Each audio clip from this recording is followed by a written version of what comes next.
డి24 TV news కి స్వాగతం. Bulletin లో ముందుగా హెడ్లైన్స్ చూద్దాం.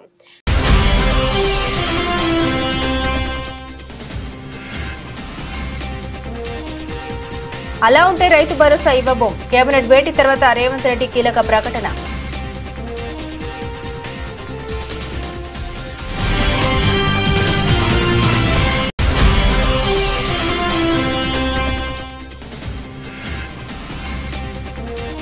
ఇంద్రకీలాద్రిపై దుర్గమ్మను దర్శించుకున్న మంత్రి ఆనం రామనారాయణ రెడ్డి. ఆలయ మర్యాదలతో ఘన స్వాగతం పలికిన ఈవో కె రామచంద్ర మోహన్.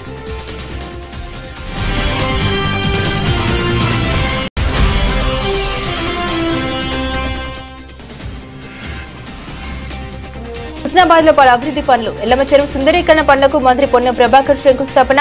ప్రజలకు ఎలా సేవ చేయాలో ఆలోచన చేస్తున్నామన్న మంత్రి.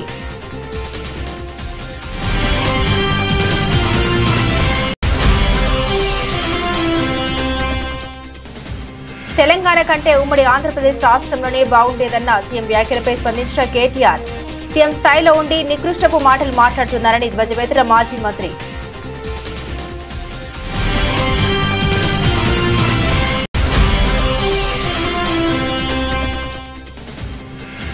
ఎన్టీఆర్ జిల్లా స్థాయి విద్యా వైజ్ఞానిక ప్రదర్శన 2025ను ప్రారంభించిన ఎమ్మెల్యే బొండా ఉమా. ప్రభుత్వ పాఠశాల బలోపేతానికి ప్రభుత్వం పెద్దపీట వేసిందని వెల్లడి.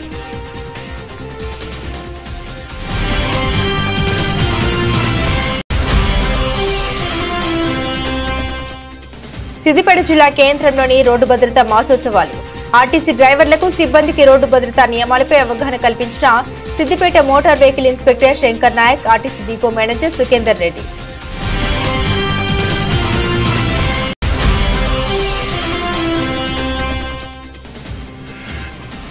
Andhra Pradesh state volunteers association AIYF ఆధ్వర్యంలో ధర్నా.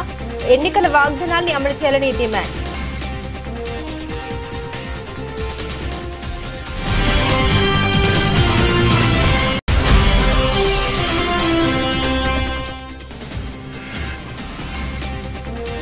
అయ్యప్ప సొసైటీలో 5 అంతస్తుల భవనం కూల్చివేస్తున్న హైడ్రా. ప్రధాన రహదారికి పక్కనే అక్రమంగా నిర్మించినట్లు తేల్చిన హైడ్రా.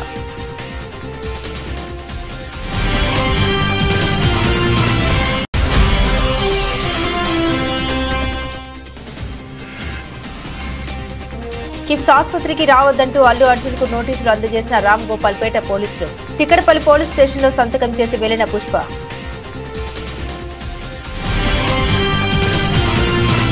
రాళ్లు, రప్పలు, గుట్టలు, రోడ్లు, పరిశ్రమలకు ఇచ్చిన భూములు, రియల్ ఎస్టేట్ వెంచర్లు కలిగిన భూములకు రైతు భరోసా ఇవ్వబోమని తెలంగాణ ముఖ్యమంత్రి రేవంత్ రెడ్డి స్పష్టం చేశారు. సచివాలయంలో సీఎం అధ్యక్షతన తెలంగాణ కేబినెట్ సమావేశం జరిగింది. సచివాలయంలో 3 గంటల పాటు ఈ కేబినెట్ సమావేశం జరిగింది. అనంతరం నిర్వహించిన పత్రికా సమావేశంలో రైతు భరోసాపై సీఎం రేవంత్ రెడ్డి కీలక ప్రకటన చేశారు. స్పష్టంగా చెబుతున్నామని, వ్యవసాయ యోగ్యత లేని భూములకు మాత్రం రైతు భరోసా వర్తించదన్నారు. వ్యవసాయ భూములకు మాత్రమే ఇలాంటి షరతులు లేకుండా రైతు భరోసా ఇవ్వనున్నట్లు తెలిపారు. రైతు భరోసా కింద సంవత్సరానికి ఎకరాకు 12,000 రూపాయలు ఇస్తామన్నారు. వ్యవసాయ యోగ్యం కలిగిన భూములన్నింటికీ రైతు భరోసా కింద నిధులు ఇస్తామని స్పష్టం చేశారు రేవంత్ రెడ్డి. భూమి లేని వ్యవసాయ కుటుంబాలకు ఏడాదికి 12,000 సహాయం అందిస్తామన్నారు. భూమి లేని రైతు కుటుంబాలకు ఇందిరమ్మ ఆత్మీయ భరోసా కింద 12,000 రూపాయలు ఇవ్వాలని కేబినెట్ నిర్ణయించిందన్నారు. గతంలో పరిశ్రమలకు భూములు ఇచ్చిద్దరని లోపాల కారణంగా రైతు బంధు తీసుకున్న సందర్భాలు ఉన్నాయని, కానీ వారే ముందుకు వచ్చి వివరాలు చెప్పాలన్నారు. జనవరి 26వ తేదీ నుండి అన్ని పథకాలను అమలు చేస్తామని హామీ ఇచ్చారు రేవంత్ రెడ్డి.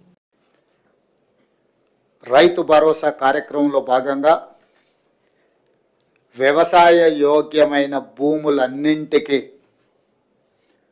రైతు భరోసా పథకం కింద నిధులను ఇవ్వడం జరుగుతుంది.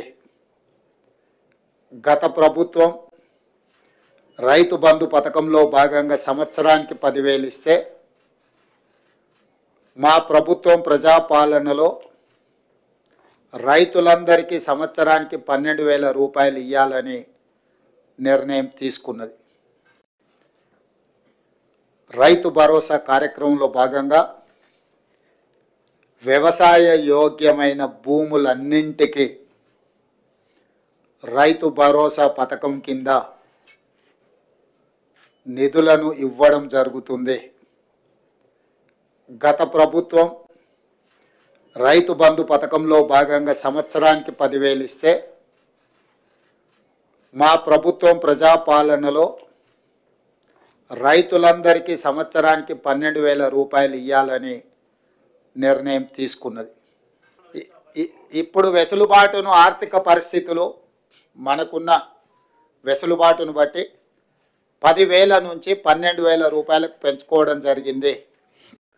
భూమి లేని వ్యవసాయ కుటుంబాలకు సంవత్సరానికి 12,000 రూపాయలు ఇందిరమ్మ ఆత్మీయ భరోసా పథకం కింద ఇవ్వాలని నిర్ణయం చేయడం జరిగింది. ఇదే కాకుండా చాలా సంవత్సరాల నుంచి రేషన్ కార్డుల సమస్య పేదవాళ్ళను పట్టి పీడిస్తుంది. అందుకే రేషన్ కార్డు లేని అందరికీ నూతన రేషన్ కార్డులు ఇవ్వాలని కూడా ఈ మంత్రివర్గ సమావేశంలో నిర్ణయం తీసుకోవడం జరిగింది.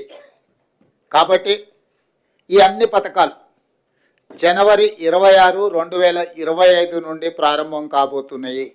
కొత్త సంవత్సరంలో మొట్టమొదటిసారిగా దేవాదాయ శాఖ మంత్రి ఆనం రామనారాయణ రెడ్డి శ్రీ దుర్గా మల్లేశ్వర స్వామివార్ల దేవాలయాన్ని సందర్శించారు. దేవాలయ ఈవో కె రామచంద్ర మోహన్ ఆలయ మర్యాదలతో మంత్రికి ఘన స్వాగతం పలికారు. అనంతరం మంత్రి ఆనం రామనారాయణ రెడ్డి దుర్గమ్మను దర్శించుకుని ప్రత్యేక పూజలు నిర్వహించారు. తదనంతరం వేద పండితులు మంత్రికి వేద ఆశీర్వచనం చేయగా ఆలయ ఈవో అమ్మవారి శేషవస్త్రం ప్రసాదం చిత్రపటం అందించారు. ఈ సందర్భంగా మంత్రి ఆనం రామనారాయణ రెడ్డి మాట్లాడారు. రాష్ట్ర ప్రజలందరూ ఆనందం, ఆరోగ్యంగా జీవించాలని దుర్గమ్మను కోరినట్టు తెలిపారు. రాష్ట్ర అభివృద్ధి కోసం దేవాలయాల ఆధునీకరణకు, అభివృద్ధికి ప్రాధాన్యం ఇస్తామని తెలిపారు. అనంతరం ఆలయ అధికారులతో సమావేశమై ఆలయ అభివృద్ధిపై చర్చించి రోజువారీ జరిగే కార్యక్రమాలపై చర్చించారు. భక్తులకు మరింత సౌకర్యం అందించేందుకు అవసరమైన చర్యలు చేపట్టాలని సంబంధిత అధికారులను ఆదేశించారు. క్యూ లైన్లో ఉన్న భక్తులతో సెక్యూరిటీ సిబ్బంది మర్యాదపూర్వకంగా సమాధానమిస్తూ సజావుగా దర్శనం అయ్యేలా చర్యలు తీసుకోవాలని ఆదేశించారు. ఈ కార్యక్రమంలో మంత్రితో పాటుగా దుర్గగుడి డిప్యూటీ ఈవో ఎం రత్నరాజు, అధికారులు, స్థానాచార్యులు, వైదిక సిబ్బంది, ఆలయ సిబ్బంది పాల్గొన్నారు. సమర్థవంతంగా ప్రభుత్వాన్ని నడపడంలో కాంగ్రెస్ కు అనుభవం ఉందని, ప్రజలకు ఎలా సేవ చేయాలో ఆలోచన చేస్తున్నామని మంత్రి పొన్నం ప్రభాకర్ అన్నారు. సిద్దిపేట జిల్లా హుస్నాబాద్ లో పలు అభివృద్ధి పనులు, ఎల్లమ్మ చెరువు సుందరీకరణ పనులకు మంత్రి శంకుస్థాపన చేశారు. అంతకుముందు యాదవుల ర్యాలీలో పాల్గొని డోలు వాయించి అందరినీ ఉత్సాహపరిచారు. ఈ సందర్భంగా హుస్నాబాద్ లో పలు అభివృద్ధి పనులకు శంకుస్థాపనలు చేశారు. ఈ సందర్భంగా మంత్రి మాట్లాడుతూ రాష్ట్రంలో ఆర్థిక పరిస్థితి ఇబ్బందిగా ఉన్న రైతు భరోసా కింద గతంలో ఉన్న 10,000 రూపాయల నుండి 12,000 రూపాయలకు పెంచుతూ కేబినెట్ నిర్ణయం తీసుకుందన్నారు. హుస్నాబాద్ ప్రాంతానికి తలమానికమైనటువంటి ఎల్లమ్మ చెరువు అభివృద్ధికి సంబంధించి ఈరోజు మీ అందరి సమక్షంలో 18 కోట్ల రూపాయలు శాంక్షన్ అయి టెండర్ అయి రేపటి నుంచే పనులు ప్రారంభమయ్యే ఒక శంకుస్థాపన ఈరోజు మనం చేసుకున్నాం. ఇది భవిష్యత్తులో హుస్నాబాద్ ప్రాంతానికి పక్క ప్రాంతాల నుంచి కూడా పర్యాటకులు ఇక్కడికి వచ్చి పక్కనే గౌరవెల్లి రిజర్వాయరు, చుట్టుముట్టు కొండలు, ఈ ఎల్లమ్మ చెరువు అభివృద్ధి, హుస్నాబాద్ పట్టణం కూడా అనేక రకాలుగా అభివృద్ధి అన్ని రకాలుగా జరుగుతుందని ఆకాంక్షిస్తూ ఈ యొక్క కార్యక్రమంలో నాతో పాటు పాల్పంచుకున్నటువంటి గతంలో ఉన్నటువంటి joint collector Garima Agarwal, local bodies వారు ఒక కన్సల్టెంట్స్ సంప్రదించి ఎల్లమ్మ చెరువును అభివృద్ధి చేయాలనగానే దానికి సంబంధించి ఒక ప్రతిపాదన తయారు చేయడం, మున్సిపల్ కార్పొరేషన్ అందరి ముందట దాన్ని కొంత చూపెట్టి ఈ విధంగా ఎల్లమ్మ చెరువును అభివృద్ధి చేయాలనుకుంటున్నాం అనేటువంటి మాట మీరు ఎన్నుకున్న పట్టణ ప్రజాప్రతినిధుల ముందు ప్రదర్శించి అందరి ఆమోదం తీసుకొని దానికి వెంటనే ప్రతిపాదనలు పంపిన తొందరలోనే ఇందుకు సంబంధించి 20 కోట్ల రూపాయల 18 కోట్ల రూపాయలు దీనికి అంబేద్కర్ గారి జంక్షన్, గాంధీ జంక్షన్, అదేవిధంగా అనబేరి ప్రభాకర్ రావు గారి జంక్షన్, అక్కడ ఇంకొకటి కొండా లక్ష్మణ్ బాపూజీ జంక్షన్ పేరు మీద 4 జంక్షన్లు 50 లక్షల రూపాయలతోటి అభివృద్ధి తీసుకున్నాం. ఇప్పుడే భాగ్యరాజు గారు, శివన్న గారు అడిగినారు. ఇక్కడ ఉండబడేటువంటి ఈ జంక్షన్ ను కూడా డెవలప్మెంట్ చేయాలన్నారు. తప్పకుండా ఇంకో కొన్ని పట్టణంలో జంక్షన్లు గుర్తించండి. ఆ జంక్షన్లన్నింటినీ కూడా తప్పకుండా గుర్తించి పట్టణ అవసరం అభివృద్ధికి సంబంధించి పట్టణం యొక్క భౌగోళికంగా వేరే ప్రాంతాల నుంచి వచ్చేటువంటి వాళ్లకు ఆకర్షించే విధంగా ఉండే విధంగా దాన్ని తయారు చేస్తామనే మాట ఈ సందర్భంగా మనం చేస్తున్నాం. Andhra Pradesh state volunteers association AIYF ఆధ్వర్యంలో వాలంటీర్లకు న్యాయం చేయాలని ఉద్యోగాల నుండి తొలగిస్తే రోడ్డున పడే పరిస్థితి ఎదురవుతుందని వాలంటీర్లు బీఆర్టీఎస్ రోడ్డులోని ఫుడ్ జంక్షన్ వద్ద వెనుకకు నడుస్తూ నిరసన వ్యక్తం చేశారు. ఈ సందర్భంగా వాలంటీర్లు మాట్లాడారు. ముఖ్యమంత్రి చంద్రబాబు నాయుడు ఎన్నికల వాగ్దానాన్ని అమలు చేయాలని, వాలంటీర్లకు న్యాయం చేయాలని, ఉద్యోగ భద్రత కల్పించాలని, పెండింగ్ జీతాలు ఇవ్వాలని, లేకుంటే వాలంటీర్ల ఆగ్రహానికి గురికాక తప్పదని హెచ్చరించారు. ఉగాది పండుగ సందర్భంగా వాలంటీర్లకు 10,000 గౌరవ వేతనం ఇస్తామని చెప్పి అధికారంలోకి వచ్చిన సుదీర్ఘ అనుభవం కలిగిన ముఖ్యమంత్రి చంద్రబాబు నాయుడు గారు నేడు యూటర్న్ తీసుకోవడం సరికాదని, ఎన్నికల సమయంలో ఇచ్చిన హామీ మేరకు వాలంటీర్లకు న్యాయం చేయాలని, బకాయి పడ్డ జీతాలు ఇవ్వాలని, ఉద్యోగ భద్రత కల్పించాలని నిర్ణయం తీసుకోవాలని రాష్ట్ర వ్యాప్తంగా వినూత్న కార్యక్రమాలకు ఏఐవైఎఫ్ పిలుపు ఇవ్వడం జరిగిందని తెలిపారు. వరద సహాయక చర్యల్లో వినియోగించుకొని నేడు అటెండెన్స్ కూడా వేయించుకోకపోవడం బాధాకరమని అన్నారు. ముఖ్యమంత్రి గారు ఇచ్చిన హామీని నిలబెట్టుకోవాలని, లేకుంటే వాలంటీర్ల పరిస్థితి రోడ్డున పడుతుందని అన్నారు. రేవంత్ రెడ్డిపై మాజీ మంత్రి బీఆర్ఎస్ ఎమ్మెల్యే కేటీఆర్ తీవ్ర స్థాయిలో విరుచుకుపడ్డారు. తెలంగాణ భవన్లో ఏర్పాటు చేసిన మీడియా సమావేశంలో కేటీఆర్ మాట్లాడుతూ సీఎం స్థాయిలో ఉండి తెలంగాణ కంటే ఉమ్మడి ఆంధ్రప్రదేశ్ రాష్ట్రంలోనే బాగుండేదని నికృష్టపు మాటలు మాట్లాడుతున్నారని కేటీఆర్ ధ్వజమెత్తారు. వీటన్నిటికంటే నికృష్టమైన మాట నిన్న రేవంత్ రెడ్డి గారు మాట్లాడినారు. మీరే చెప్పినారు మాటలు, బోనస్ అన్నారు, ఇంకోటి అన్నారు, చాలా బోగస్ మాటలు మాట్లాడినారు. కానీ వీటన్నిటికంటే దరిద్రం, వీటన్నిటికంటే నికృష్టమైన మాట నిన్న రేవంత్ రెడ్డి గారు మాట్లాడినారు. ఇది పేపర్లో రిపోర్ట్ అయింది, దాని ప్రకారమే నేను మాట్లాడుతూ ఉన్నా. తెలంగాణ కాకుండా ఉమ్మడి ఆంధ్రప్రదేశ్లోనే బాగుండే ప్రభుత్వ ఉద్యోగులకనే ఒక నికృష్టమైన భావదారిద్రపు మాట తెలంగాణ ముఖ్యమంత్రి మాట్లాడడం అనేది ఇది నిజంగా కూడా తెలంగాణ ఆత్మగౌరవాన్ని కించపరచడమే. అసలు నీకు సిగ్గుందా? ఉద్యమంలో ఎన్నడూ రాలేదు కనీసం కలిసి, ఇవాళ సిగ్గు లేకుండా ఆ ముఖ్యమంత్రి పదవిలో కూర్చొని కూడా ఈ భావదారిద్రపు మాట మాట్లాడడానికి ఒక తెలంగాణ బిడ్డవు కదా, కనీసం రేషమని ఉండాలి కదా. ఎక్కడున్న తెలంగాణ ఎక్కడ పోయిందండి? 10 ఏళ్లలో భారతదేశానికే ఆదర్శంగా నిలబడ్డ తెలంగాణను పట్టుకొని ఉమ్మడి ఆంధ్రప్రదేశ్లోనే బాగుండే పరిస్థితులను మాట్లాడడానికి నీకు మనసెట్లు వచ్చింది? నీ రాష్ట్రాన్ని నువ్వే కించపరచడానికి నువ్వు ముఖ్యమంత్రి అనే ఇంగితం కూడా నీకు లేదా? ఆ మాత్రం సోయి కూడా లేదా అని బాధతో అడుగుతా ఉన్నా. ఒక ముఖ్యమంత్రి పదవిలో కూర్చున్నావు, అదృష్టవంతుడివి నువ్వు. ఎంత గొప్పగా మాట్లాడాలి నువ్వు నీ రాష్ట్రం గురించి, నీ ప్రభుత్వం గురించి కూడా గొప్పగా చెప్పుకోవద్దంటలేదు మేము. కానీ రాష్ట్రాన్ని చిన్నగా చేసి చూపెట్టడం అనే దౌర్భాగ్యం అనేది అయితే ఉందో నిజంగా కూడా బాధాకరం. ప్రవచనాలు చెబుతున్న హోంమంత్రి అనిత నిర్వాకం గురించి టీడీపీ గెజిట్ పేపర్ ఛానల్లో కనిపిస్తున్నాయని విశాఖపట్నం జిల్లా వైఎస్ఆర్సీపీ అధ్యక్షులు గుడివాడ అమర్నాథ్ అన్నారు. గత ప్రభుత్వ హయాంలో టీటీడీలో అన్ని సమస్యలు ఉన్నట్లు లేనిపోని ఆరోపణ చేశారని, కూటమి పాలనలో హోంమంత్రి పేషెంట్ నుండి దర్శనం టికెట్లు, లడ్డూలు, బ్లాక్లు అమ్ముకుంటున్నారని ఆరోపించారు.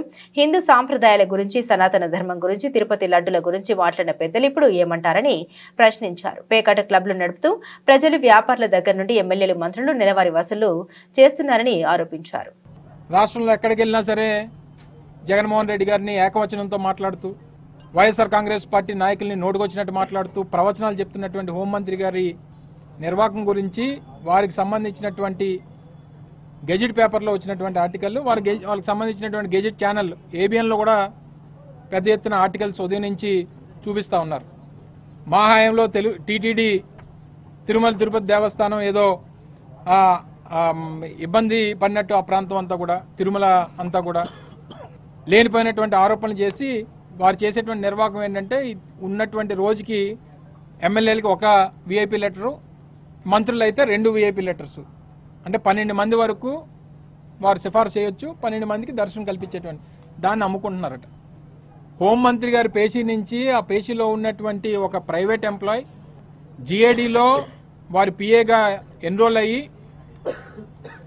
చివరికి తిరుపతి లెటర్లు అమ్ముకునేటువంటి పరిస్థితిలో ఈ రాష్ట్ర హోంమంత్రి పేషీ ఉందనంటే ఏం మాట్లాడాలి దీని గురించి? అంటే వారికి హిందూ సాంప్రదాయాల గురించి మొన్నటి వరకు మాట్లాడినటువంటి పెద్దలు, మొన్న తిరుపతి లడ్డూ గురించి చేసినటువంటి ఆరోపణలు, సనాతన ధర్మం గురించి మాట్లాడినటువంటి పెద్దలు ఏం స్పందిస్తారు దీని మీద? ఇది ఒకటే కాదు, తిరుపతి లెటర్లు ఒకటే కాదు, వారి నియోజకవర్గంలో ఈ రకంగానే పేకాట క్లబ్లు నడుస్తూ ఉన్నారు. వారి నియోజకవర్గంలో ప్రజల దగ్గర నుంచి ట్యాక్సులు కలెక్ట్ చేస్తున్నారు. ట్యాక్సులు అంటే మన గవర్నమెంట్ ట్యాక్సులు కాదు, రోడ్డు భద్రతపై ప్రజలకు అవగాహన కల్పించేందుకు గాను ప్రతి సంవత్సరం జనవరి నెలలో రోడ్డు భద్రతా మాసోత్సవాలు నిర్వహిస్తూ ఉన్నామని Siddipet motor vehicle inspector Shankar Naik RTC depot manager Sukhender Reddy అన్నారు. సిద్దిపేట జిల్లా కేంద్రంలోని ఆర్టీసీ బస్ డిపో ప్రాంగణంలో రోడ్డు భద్రతా మాసోత్సవాలు నిర్వహించారు.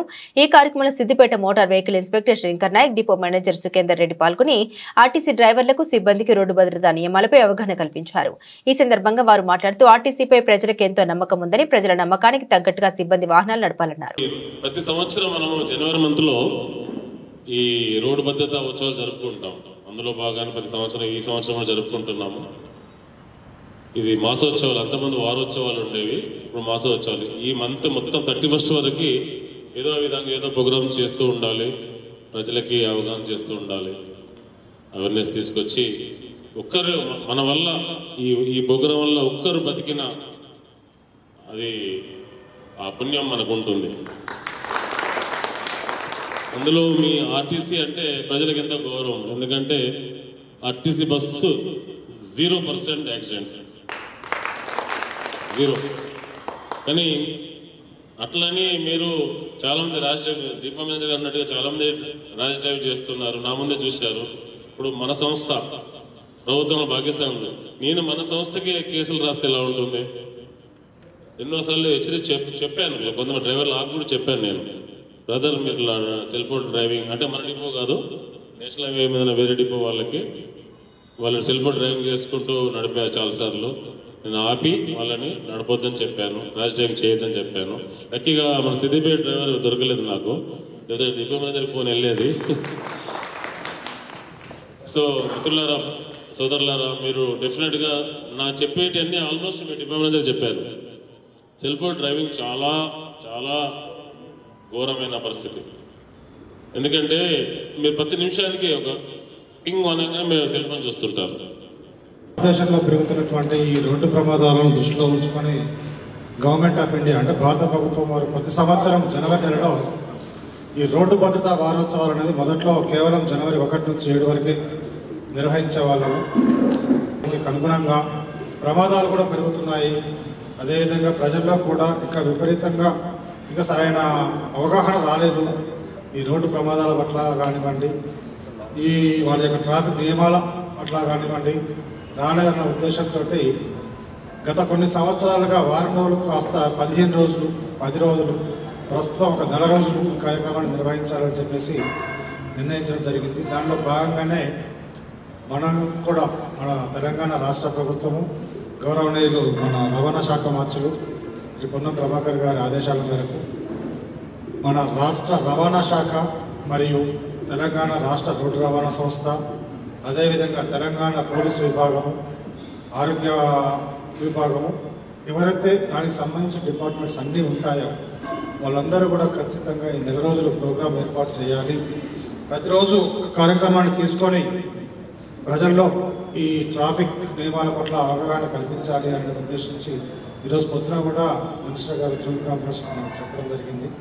దానిలో భాగంగా మనకు సంస్థ ఏదైతే నిర్దేశించిందో రోజువారీ కార్యక్రమాల్లో భాగంగా అంటే ఒకరోజు ఈ డ్రైవర్లందరికీ కూడా ఈ విధంగా అవేర్నెస్ పెట్టడము, ఒకరోజు డ్రైవర్లందరికీ కూడా ఎవరైతే పీరియాడికల్ మెడికల్ ఎగ్జామినేషన్ డ్యూ ఉంటుందో వాళ్ళందరినీ ఆ రోజు కంప్లీట్ చేయడము, ఒకరోజు వాళ్ళందరికీ కౌన్సిలింగ్ ఇవ్వడము, ఒకరోజు మెయింటెనెన్స్ డే అని, ఒకరోజు సమాజ సేవ గుర్తింపుగా సమాజం కోసము బ్లడ్ డొనేషన్ క్యాంపెయిన్, ఇలా ఒక్కొక్క రోజు ఒక్కొక్కటి చేయాలని చెప్పేసి మనకు నిర్దేశించడం జరిగింది. కూటమి సర్కారు విద్యకు అధిక ప్రాధాన్యమిచ్చి ప్రభుత్వ పాఠశాల బలోపేతానికి పెద్దపీట వేసిందని ప్రభుత్వ విప్ ఎమ్మెల్యే బోండా ఉమా మహేశ్వరరావు పేర్కొన్నారు.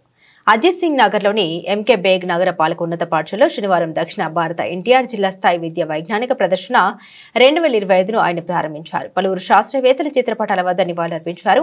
ఉమా మాట్లాడుతూ ఆధునిక సాంకేతిక సౌకర్యాలు కల్పించి విద్యా ప్రమాణాన్ని మెరుగుపరిచి ప్రైవేటుకు ధీటుగా తీర్చిదిద్దామని తెలిపారు. ఆధునిక సాంకేతిక సౌకర్యాలు, అనుభవజ్ఞాన ఉపాధ్యాయుల బోధనను వినియోగించుకుని ఉత్తమ ఫలితాలను సాధించాలని విద్యార్థులకు సూచించారు.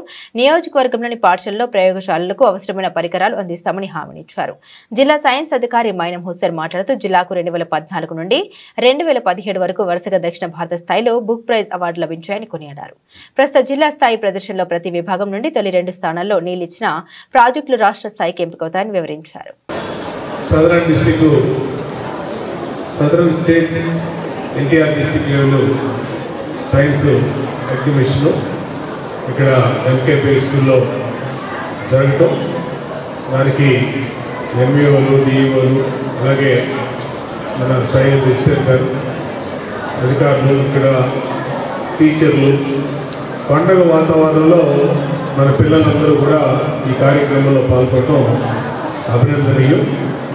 గతంలో ఇలాంటి ప్రోగ్రామ్స్ ఎప్పుడు కూడా జరిగేవి కావు.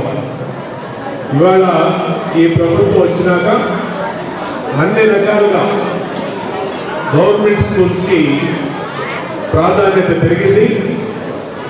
ఈరోజే గౌరవ మంత్రి నారా లోకేష్ గారు ఇక్కడ పైకాపురం జూనియర్ కాలేజీలో మరి వాళ్ళ డొక్కా సీతమ్మ గారి పేరు మీద పెట్టినటువంటి మధ్యాహ్న భోజన పథకాన్ని కూడా ఆయన చేతుల మీద ప్రారంభిస్తూ ఉన్నారు. అంటే గవర్నమెంట్ స్కూల్లో చదివే పిల్లల పట్ల ప్రభుత్వ చిత్తశుద్ధి ఏంటనేది, ప్రభుత్వం యొక్క ఇంట్రెస్ట్ ఏంటనేది, ప్రోత్సాహం ఏంటనేది అర్థమవుతా ఉంది. ఇవాళ అన్ని రకాలుగా గవర్నమెంట్ స్కూల్ని కార్పొరేట్ స్కూల్స్ ధీటుగా తయారు చేయడమే లక్ష్యంగా అధికారులు కానీ, టీచర్లు కానీ, గవర్నమెంట్ కానీ అందరూ కూడా దీక్ష పొందినట్టుగా పనిచేస్తారు. ఎందుకంటే ఇవాళ గతంలో చెప్పాను, గవర్నమెంట్ స్కూల్లో చదివిన పిల్లలు దేనికి కూడా తీసుకోరు.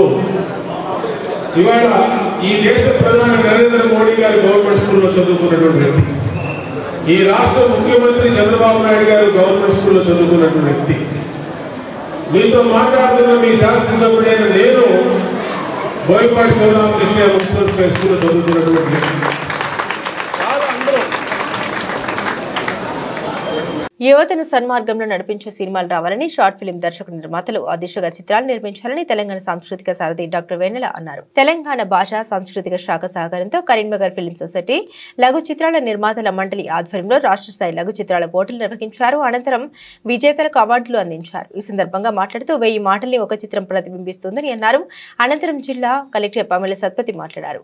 సందేశాత్మక చిత్రాలు నిర్మించాలని కోరారు. ప్రభుత్వ కార్యక్రమాల అవగాహన కోసం చిన్న చిత్రాలని ప్రోత్సహిస్తామని తెలిపారు. Regarding short films, first regarding Karimnagar, అంటే ఇది నాకు 2వ జిల్లా ఒక కలెక్టర్గా బాధ్యత నిర్వహిస్తూ యాదాద్రి జిల్లా చేసేటప్పుడు ఇలాంటి సొసైటీ ఉంటుంది, ఇలాంటి ఒక సివిల్ సొసైటీ అంటే ఒక కల్చర్ మీద, ఆర్ట్స్ మీద అంత ఇష్టపడిన వాళ్ళు, ఇంత పెద్ద ప్రెషర్ గ్రూప్ మనకి ఉంటుంది అనేది నేను ఎప్పుడు చూడలేదు. కరీంనగర్ వాస్తవం అంటే చాలా యూనిక్ ప్లేస్. వీఆర్ గ్రేట్ఫుల్ ఇలాంటి జిల్లాలో మనకి పని చేసే అవకాశం దొరికినందుకు వీఆర్ వెరీ వెరీ గ్రేట్ఫుల్. ఇక్కడ ఈ సందర్భంలో మనం ఎప్పుడు ఎలక్షన్ గురించి యాక్టివిటీస్ అయినా, లేకపోతే ఏదైనా అవగాహన కార్యక్రమం కోసమైనా, హెల్త్ రిగార్డింగ్ కానీ, న్యూట్రిషన్ రిగార్డింగ్ కానీ, ఎప్పటికీ మనము ఒక షార్ట్ ఫిల్మ్ కావాలి, టూరిజం రిలేటెడ్ అయినా అని చూస్తూ ఉంటున్నాము. ఈ మధ్యలో ఇలాంటి రిక్వైర్మెంట్ ఉంది, ఏ డిపార్ట్మెంట్కి అయినా, ఏ జిల్లాకి అయినా దృష్టిలో పెట్టు పిల్లలతో ఇలాంటి వీడియోస్ చేస్తే ఎంత బాగుంటాయనే ఉద్దేశంతో మన కరీంనగర్ ప్రభుత్వ పాఠశాలలు చదివిన పిల్లలకి ఒక గత నెల నుంచి మనం ట్రైనింగ్ ఇవ్వడం జరుగుతుంది. ఈరోజు చూస్తే ఎంత చక్కగా short videos 1 minute, 1.5 minute videos పిల్లలు తీసుకొని వస్తున్నారు. మీరు ఎప్పుడైనా చూసి వాళ్ళని మెంటర్ చేయాలనేది నేను రవిచంద్ర గారిని కోరుకుంటున్నా. తల్లిదండ్రులు తీసుకొని పోయేవారు, ఆ టైం ఉండేది దూరదర్శన్లో. కానీ ఇప్పుడు 2 ఏళ్ల పిల్లోడు, 1 సంవత్సరం పిల్లోడు ఫోన్స్ పట్టుకొని షార్ట్స్ చూస్తున్నాడు, మూవీస్ చూస్తున్నాడు. That is impacting the health, life and the career of the childrens and the society. So నేను ఈ వేదిక నుంచి మన ఫిలిం ఇండస్ట్రీ ఛాంబర్స్ అన్నగారికి కోరుతున్నానంటే, ఖచ్చితంగా దాన్ని కూడా నియంత్రించాల్సిన బాధ్యత మన ప్రభుత్వానికి, మన సమాజానికి అందరికీ ఉందని నేను తెలియజేస్తున్నాను. మూడో విషయం ఏంటంటే, ఫిలిం అనగానే నేను ఈరోజు అంటే చరిత్ర చదువుకుంటూ వస్తున్న మన తెలంగాణలో ఫిలిం ఇండస్ట్రీ ఏ విధంగా ఉంది, అట్లాగే ఎంతమంది ఆర్టిస్టులు ఉన్నారు, ఎంతమంది నిర్మాతలు ఉన్నారు. నేను రీసెంట్గా గద్దర్ అవార్డ్స్ కోసం వచ్చినప్పుడు నేను కూడా గద్దర్ అవార్డ్ కమిటీలో మెంబర్ కాబట్టి ఫిలిం ఛాంబర్ పోవడం జరిగింది, తిరగడం జరిగింది. మనం పొన్నం రవణ గారిని కోరుతున్న, అట్లాగే పెద్దలందరూ కోరుతున్నాం, మన తెలంగాణ ఫిలిం సొసైటీని బలోపేతం చేయాలని కోరుతున్నాం. మాదాపూర్లోని అయ్యప్ప సొసైటీలో అక్రమంగా నిర్మించిన 5 అంతస్తుల భవనాన్ని హైడ్రా కూల్చివేస్తుంది. శనివారం ఈ భవనాన్ని పరిశీలించిన హైడ్రా చీఫ్ రంగనాథ్ ఇతర అధికారులు ఆదివారం ఉదయం భారీ బుల్డోజర్లతో వచ్చి కూల్చివేత పనులు ప్రారంభించారు. అయ్యప్ప సొసైటీలోని 100 ఫీట్ల రోడ్డుకు ఆనుకుని ఉన్న ఈ భవనం అక్రమ కట్టడమని హైడ్రాలతో పాటు హైకోర్టు కూడా ఇప్పటికే నిర్ధారించింది. బిల్డింగ్ యజమానికి గత ఏడాదే నోటీసులు జారీ చేసినట్లు జీహెచ్ఎంసీ అధికారులు తెలిపారు. ఈ నేపథ్యంలోనే హైడ్రా అధికారులు ఆదివారం ఉదయం బిల్డింగ్ కూల్చివేత పనులు మొదలుపెట్టారు. మరోవైపు సోమవారం నుండి హైడ్రాలో ప్రజావాణి కార్యక్రమం ప్రారంభం కానుంది. ప్రతి సోమవారం బుద్ధ భవన్ లో ఉదయం 11 గంటల నుండి సాయంత్రం 5:30 వరకు ప్రజావాణి నిర్వహించనున్నారు. ప్రభుత్వ పార్కులు, స్థలాలు, చెరువులకు సంబంధించి ఆక్రమణపై ప్రజల నుండి నేరుగా ఫిర్యాదులు స్వీకరిస్తారు. ఫిర్యాదుదారులు ఆధారాలతో రావాలని హైడ్రా సూచించింది. ముందుగా వచ్చిన 50 మందికి టోకెన్స్ ఇచ్చి దాని ప్రకారం ఫిర్యాదులు స్వీకరిస్తామని కమిషనర్ రంగనాథ్ తెలిపారు. సినీ హీరో అల్లు అర్జున్ కు పోలీసులు మరోసారి నోటీసులు అందించారు. ఆదివారం ఉదయం జూబ్లీ హిల్స్ లోని అల్లు అర్జున్ నివాసానికి రామ్ గోపాల్ పేట పోలీసులు చేరుకున్నారు. హీరోను కలిసి నోటీసులు అందించారు. సంధ్యా థియేటర్ తొక్కేసలాట్లో రేవతి చనిపోగా ఆమె కొడుకు శ్రీతేజ్ ఆసుపత్రిలో చికిత్స పొందుతున్న విషయం తెలిసిందే. ఆ బాలుడిని త్వరలోనే పరామర్శిస్తారంటూ అల్లు అర్జున్ ఇటీవల పేర్కొన్నారు. శనివారం నాంపల్లి కోర్టు రెగ్యులర్ బెయిల్ మంజూరు చేయడంతో శ్రీతేజ్ ను పరామర్శించేందుకు వెళ్లే అవకాశం ఉందని పోలీసులు భావించారు. ఈ నేపథ్యంలోనే శ్రీతేజ్ ను పరామర్శించేందుకు కిమ్స్ కు రావద్దని సూచిస్తూ రామ్ గోపాల్ పేట పోలీసులు అల్లు అర్జున్ కు నోటీసులు అందించారు. కాగా రెగ్యులర్ బెయిల్ మంజూరు చేస్తూ కోర్టు విధించిన షరతుల్లో భాగంగా అల్లు అర్జున్ ప్రతి ఆదివారం చిక్కడపల్లి పోలీస్ స్టేషన్ లో హాజరు కావాల్సి ఉంటుంది. ఈ రోజు ఆదివారం కావడంతో అల్లు అర్జున్ ఉదయం 10:30 చిక్కడపల్లి పోలీస్ స్టేషన్ కు చేరుకున్నారు. స్టేషన్ లో హాజరు వేయించుకుని రిజిస్టర్ లో సంతకం చేసి వెనుదిరిగారు. పుష్ప రాక నేపథ్యంలో చిక్కడపల్లి పోలీస్ స్టేషన్ లో పరిసరాల్లో పోలీసులు భారీ భద్రత ఏర్పాటు చేశారు.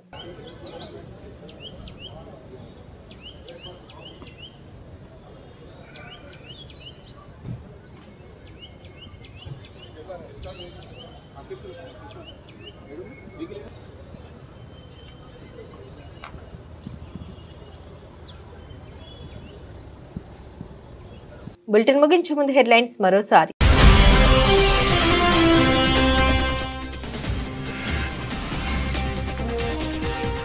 అలా ఉంటే రైతు భరోసా ఇవ్వబోం. కేబినెట్ భేటీ తర్వాత రేవంత్ రెడ్డి కీలక ప్రకటన.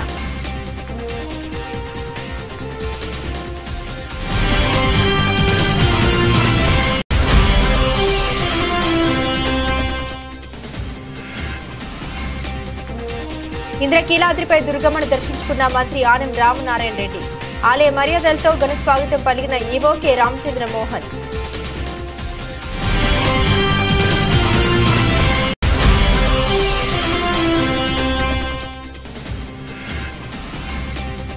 హుస్నాబాద్ లో పలు అభివృద్ధి పనులు. ఎల్లమ్మ చెరువు సుందరీకరణ పనులకు మంత్రి పొన్నం ప్రభాకర్ శంకుస్థాపన. ప్రజలకు ఎలా సేవ చేయాలో ఆలోచన చేస్తున్నామన్న మంత్రి.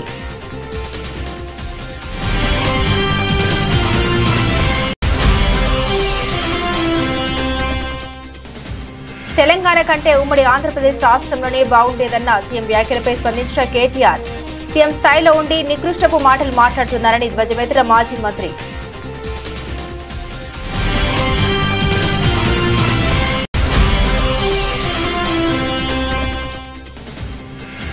ఎన్టీఆర్ జిల్లా స్థాయి విద్యా వైజ్ఞానిక ప్రదర్శన 2025ను ప్రారంభించిన ఎమ్మెల్యే బొండా ఉమా. ప్రభుత్వ పాఠశాల బలోపేతానికి ప్రభుత్వం పెద్దపీట వేసిందని వెల్లడి.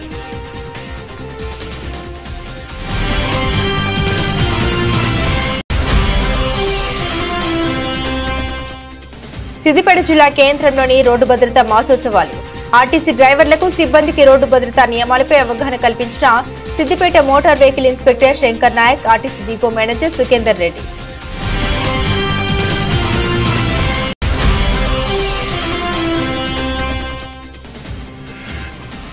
Andhra Pradesh state volunteers association AIYF ఆధ్వర్యంలో ధర్నా. ఎన్నికల వాగ్దానాల్ని అమలు చేయాలని డిమాండ్.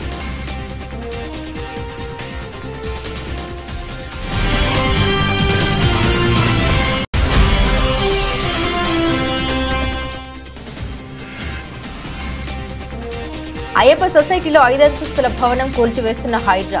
ప్రధాన రహదారికి పక్కనే అక్రమంగా నిర్మించినట్లు తేల్చిన హైడ్రా.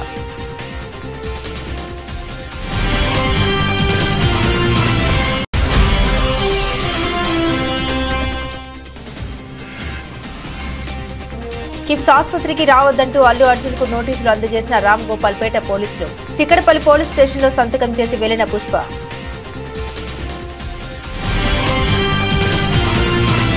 ఇవి బులెటిన్లోని విశేషాలు. తిరిగి మరో బులెటిన్తో మళ్ళీ కలుసుకుందాం. అంతవరకు సెలవు. నమస్కారం.